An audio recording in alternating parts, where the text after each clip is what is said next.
It's the Agribusiness Report. I'm Tony St. James. We're in Washington, D.C., and just happened to run into the chairman of the House Agriculture Committee in the hall, okay, it wasn't randomly, but it's so good to see the Honorable G.T. Thompson represents the 15th Congressional District of Pennsylvania.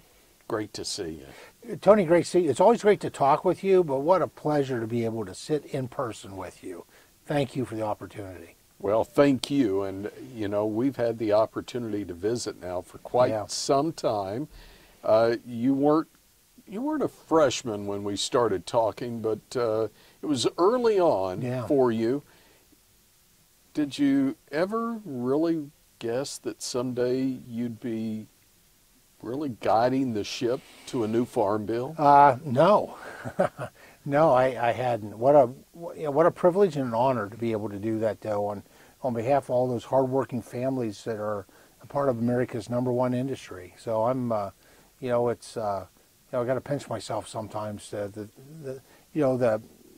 place that I'm in and the responsibility that comes with it to not just get a farm bill done, but to get it done in a right way. That does the right things to support in a robust way America's #1 industry of agriculture. H.R. 8467, I guess the official title is the Farm, Food, and National Security Act of 2024. There's more to it than just farm. There's quite a few titles in this, right? Yeah, there's 12 titles, actually. It starts out with a safety net, and that needs... our farmers are at risk, obviously, in terms of market risks and weather. And so that Title I, we're doing a robust investment, really the first investment since probably 2002 in that title. I don't know if anyone remembers, but part of that title was eroded. It was reduced. I think the 2008 Farm Bill, they took money from there and to put into nutrition. Which is kind of a dangerous thing to do. Nutrition is really important, and it's important to me. But, if our farmers fail, though, every American family fails, right? There is no nutrition. But it goes from that right up to Title 12, which is the miscellaneous title.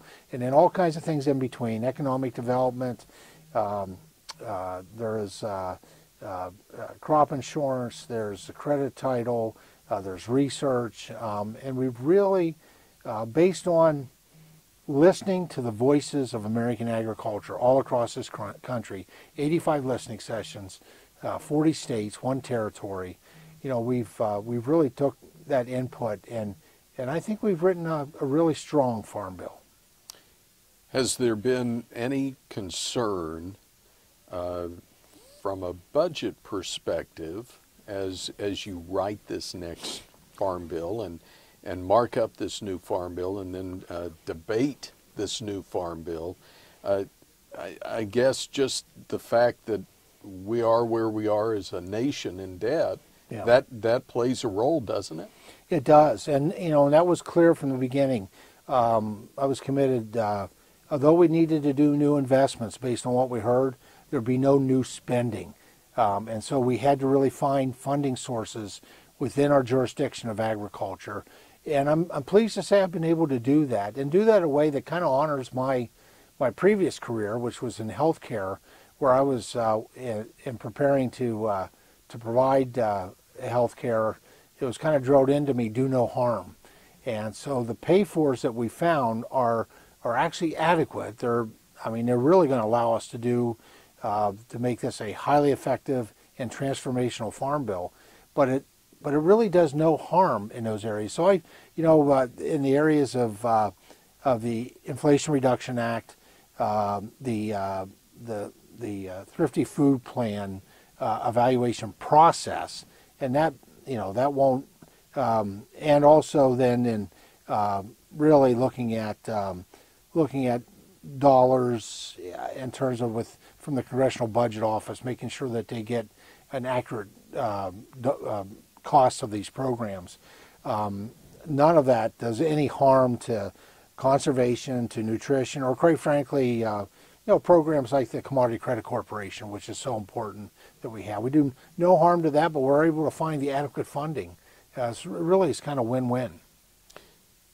One area that I know's been dear to you in the past, the dairy industry. Yeah. Dairy industry has really struggled, especially when we look into the Northeast and some of the challenges there. Are we addressing those? Oh, we are, in a rather robust way, actually. Obviously, we're strengthening the dairy margin coverage program and we're doing that by increasing the pounds from 5 million to 6. I mean, that's important, especially as we've lost dairy farms. The surrounding dairy farms have kind of absorbed some of those cows and they've increased their production. That tends to happen when you get a consolidation. So increasing that limit, we're modernizing the data. So the feed costs, which now dates back to 2012, we're going to be using more current real-time data to be able to look at the cost of that feed, and that's a variable that we use with what has been very, very popular, the dairy margin coverage.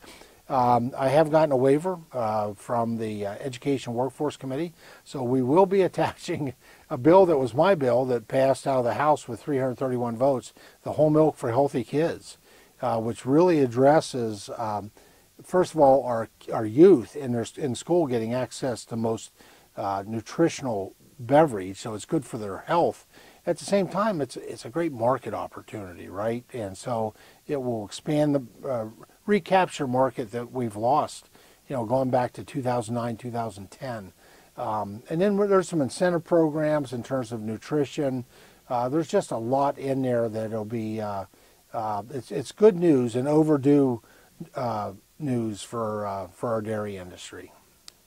Is it safe to say that this farm bill was written, your markup, in part by farmers and ranchers and dairymen through an advisory group, if you will?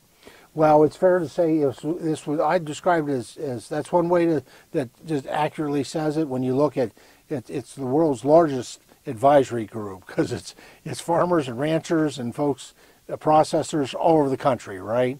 With the listening sessions and the portals that we've had. I describe it as being tripartisan. So they're baked into this chairman's mark, which we will mark up starting Thursday morning. You will find legislation that is led by Republicans, by Democrats, and quite frankly, ideas that were put forward just from the industry itself. The things that we heard when we did all these listening sessions, the things that people identified as we were out talking with people, about what their ideas, what were their priorities, because we really, their priorities need to be our priorities, those hardworking families that provide us food and fiber, building material, and energy resources, and the ones that process them as well. So we get a farm bill through the House Ag Committee. We're following the order, if you will. It goes to the House or to the floor. Do we feel like once it gets through the House Ag Committee, it can come to the floor? Because we do have things that come through committees but never make it. Right. Well, the Farm Bill is kind of a must-do piece of legislation, obviously, and we always eventually get it done. Now, they all have their own detours and potholes and things they have to navigate, and this has been no different. The complexities this time around have been really interesting. The firing of a Speaker of the House and just some of the different things that we're facing. We need to look and see how strong of a bipartisan vote. It's definitely a bipartisan bill. The question is how bipartisan is the vote, and that will dictate the pathway to the House floor. It obviously needs the floor. I'm confident that we'll get it to the House floor. I just need to look at the end of the day on Thursday or maybe Friday. We'll see how long it goes. To see what is the most appropriate pathway there. And then, once you get it through the House, you've got another chamber. Yeah. And obviously, they'll write their own farm bill there. As they should, yeah. And then you move to a conference. We're still a long way away, but we're running out of time. Do we have enough time to get House done, Senate, conference, and everything signed before the end of the year? I think we do. Now, I mean, the Senate does not have a bill yet. Obviously, they've been doing some listening as well, and they have a collection of individual pieces of legislation that people have proposed, and so. But I've got confidence in obviously in Senator Stabenow and Senator Bozeman that they'll they'll be working on putting their bill together. We'll get ours passed out of committee on Thursday. I'll find a pathway to the House floor, but I do think there is time, and there's some urgency here too that I hope that everyone understands. You know, when it comes to funding, we want to roll the monies under the Inflation Reduction Act into the Farm Bill baseline, because right now whatever goes out the door by Secretary Vilsack, it's a once and done. And right now it's probably about $13 billion. Originally it was $20 billion. I think we're talking about $13 billion now. And yeah, the sooner we can get this farm bill done under my proposal, and I think the Senate's in agreement with this, and we can put it in the farm bill baseline, then that money actually would be there for every future farm bill. You get around to 2050, 2055, we still have those additional dollars that would reoccur with every farm bill, and it would be invested in conservation, and that's what I'm doing with it. When we roll it into the farm bill baseline, I want to invest it in the baseline. I'd like to be able to stick with what we know works, which is locally led, incentive-based, and voluntary. Those have been great tools that have really helped our farmers be climate heroes, through those conservation programs. H.R. 8467. Congratulations on what you've done so far. I know it's been a long, long journey to get here, but man, couldn't have happened to a nicer guy. Well, you're very nice, but this, I had somebody come up to me and said, well, congratulations on your bill, and I had to correct them. It's our bill, right? We built this as a farm team, from coast to coast, and actually in Puerto Rico too. And so I'm really proud of this bipartisan product, and really hoping that all of our members recognize that and do what's right by their agriculture constituents. Quite frankly, do what's right by those who produce, those who process, and those who consume. And that would be every American family. He's the Honorable Chairman of the House Agriculture Committee. From the 15th Congressional District of Pennsylvania, it's G.T. Thompson. I'm Tony St. James from Washington, D.C. This is the Agribusiness Report.